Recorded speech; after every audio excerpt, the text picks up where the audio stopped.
You may have heard over the weekend about the crash involving a Russian airline MetroJet plane.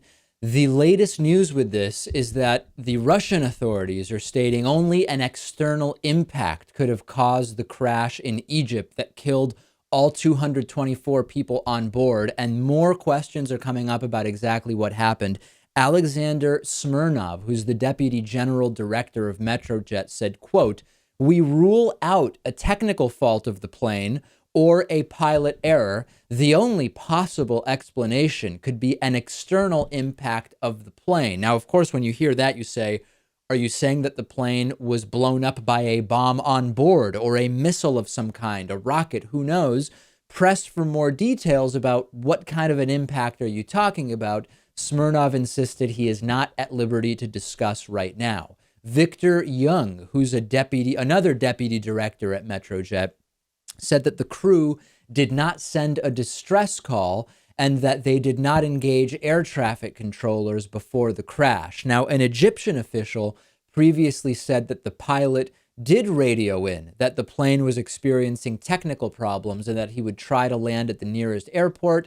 But that is yet another point in which the two stories are increasingly conflicting. The crash happened for the Airbus A321 just 23 minutes after taking off from the Egyptian Red Sea resort of Sharm el-Sheikh en route to St. Petersburg. The tail of the plane found 3 miles from the fuselage and wings of the plane. So obviously, the speculation begins immediately. If the tail is so far from the rest of the plane, it suggests there could have been some kind of explosion or impact near the rear of the plane.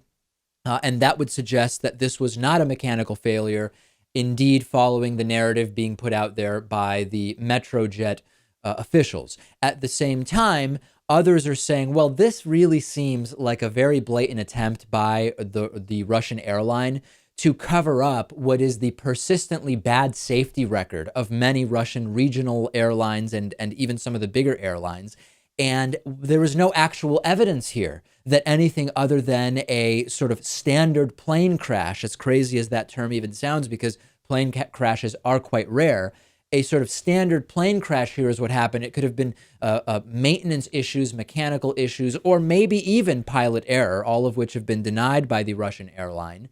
And the sort of intimation that this could not have been any of those things is an attempt by the Russian officials to cover that up. When planes do break up in midair, experts say it's usually because of one of 3 factors: catastrophic weather events, which have been ruled out in this particular case, a midair collision, or an external threat, such as a bomb or a missile. We can also rule out a midair collision because no other airplane crashed. And the questions are numerous here, and it is ultimately going to be a while until we get answers.